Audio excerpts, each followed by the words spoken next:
우리나라에 노잼으로 유명한 두 개의 도시가 있는데 어딘지 아시나요? 대전과 울산입니다. 대전에는 뭐가 있을까요? 노잼과 박세리 선수 그리고 성심당 빼면 문화시설이 거의 전무하다고 볼 수 있는 대전에 신세계 아트앤사이언스가 출점을 했습니다. 대전은 인구를 봤을 때 우리나라에서 5번째 되는 도시이고 한 사람당 소득은 2,050만 원이어서 전국에서 4번째 정도 되는 소득 수준을 가지고 있는 도시입니다. 그렇기 때문에 충분한 인구, 충분한 소비 여력을 가지고 있는 도시다 보니까 출점을 하기에 좋은 조건을 가지고 있다고 볼 수 있습니다. 유명 기업과 산업으로는 사실 대전이 대표적인 소비 도시라다 보니까 서비스업이 대부분이에요. 제조 기반이라기보다는. 전라도가 백화점이 거의 없어요. 광주 신세계 제외하고는 뭐 아울렛 이런 곳들 있지만 백화점다운 백화점이 없었는데 이런 게 전부까지 신세계 아싸가 흡수할 수 있을 전망이고 더불어서 세종시가 인구가 적지가 않거든요. 근데 30분 거리다 보니까 세종시 특히나 이제 공무원분들 및 이제 가족분들이 많이 내려와 계신데 그분들의 소비에 대한 열방을 채워줄 수 있을 것으로 전망됩니다. 하나 갤러리아 타임월드가 운영하던 타임월드 백화점은 지금 건물하고 토지를 매각 추진하고 있고 한화그룹 자체가 좀 최근 자산 유동을 많이 진행하고 있어서 매각한 뒤에 점포는 세일즈 앤 리스백 형태로 운영될 것으로 추정하고 있습니다. 아예 점포를 뭐 닫거나 이런 게 아니라 그냥 점포 및 토지의 계약 형태를 원래 자가였다가 이제는 그걸 팔고 대신 월세를 내는 형태로 바뀐다 이렇게 보시면 되겠습니다.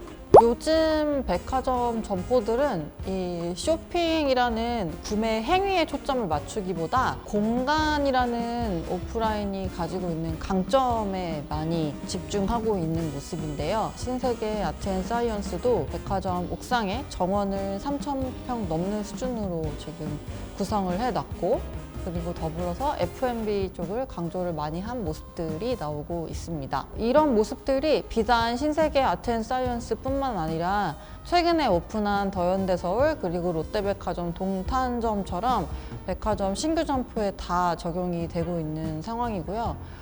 여유로운 동선을 굉장히 강조하고 있고 대표적으로 제가 말씀드린 것처럼 쇼핑 그 자체에 집중을 요새는 좀 덜 한다는 점에서 어떤 게 있냐면 할인 매대 같은 거를 이제 쌓아놓고 판매하는 것들이 많이 사라졌고요. 오히려 유휴 공간으로 활용을 하거나 아니면 아트앤사이언스처럼 뭐 예술품을 감상할 수 있는 그런 공간으로 바꾼다든지 이런 움직임이 나오고 있습니다. 그러니까 사기 편한 점포를 만든다기보다는 시간을 보내기에 쾌적한 점포를 만들어야 되다 보니까 규모는 크고 동선도 널찍널찍하고 그러면서 탁 트인 그런 모습들을 구현을 하는 게 최근 점포 트렌드라고 보시면 되겠습니다.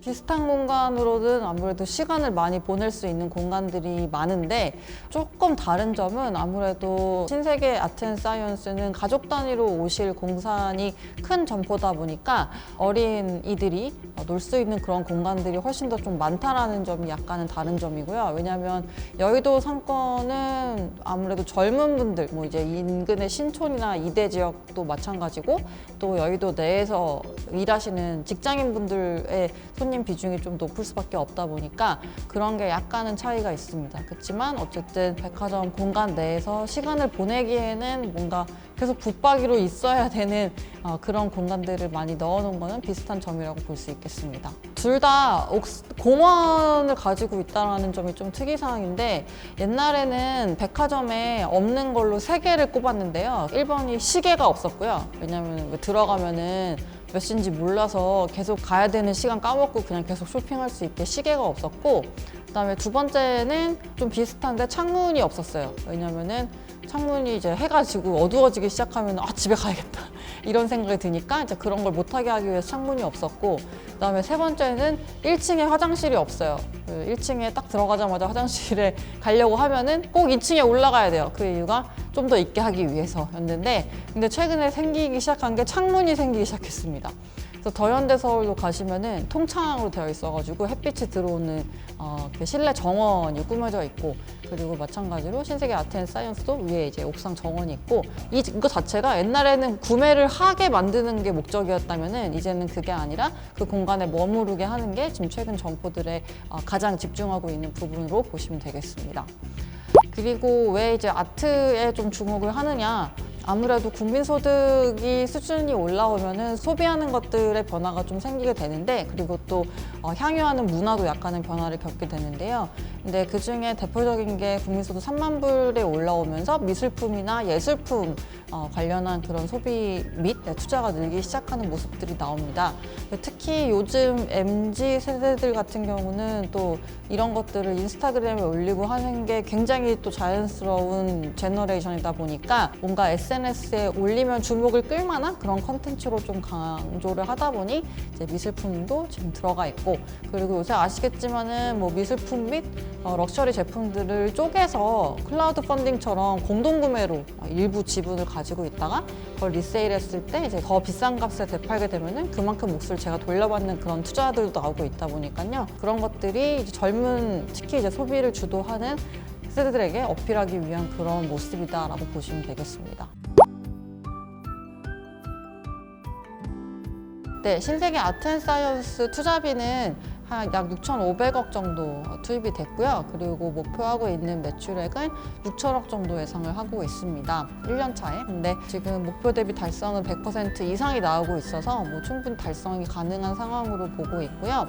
더현대서울은 투자비가 1,100억 정도밖에 안 들었는데 그 차이는 점포가 자가 점포가 아니라 이제 임차 점포다 보니까 투자비는 좀 적게 들었고요. 매출액 목표는 올해 이제 6,500억 정도가 목표였는데 지금 워낙에 반응이 좋고 또 보복 소비 때문에 매출이 늘고 있어서 목표 대비 130% 정도 하고 있습니다. 그래서 충분히 달성 가능한 상황으로 이해하고 있습니다.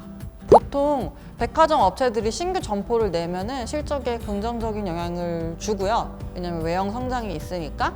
근데 보통 첫 해년도하고 한 2, 3년 차까지는 신규 점포다 보니까 적자가 날 수밖에 없는 구간이기는 합니다.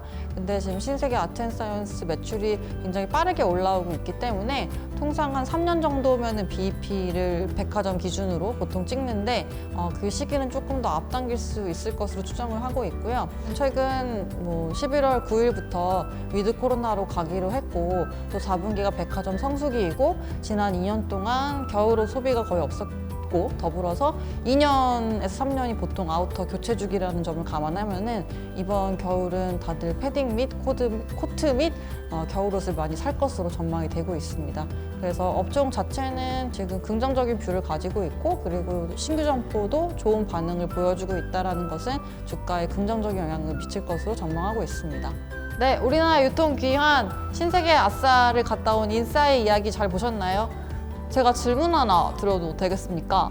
왜 구독 많이 안 하시는지 여쭤봐도 되겠습니까? 다음 시간에 만나요. 안녕히 계세요.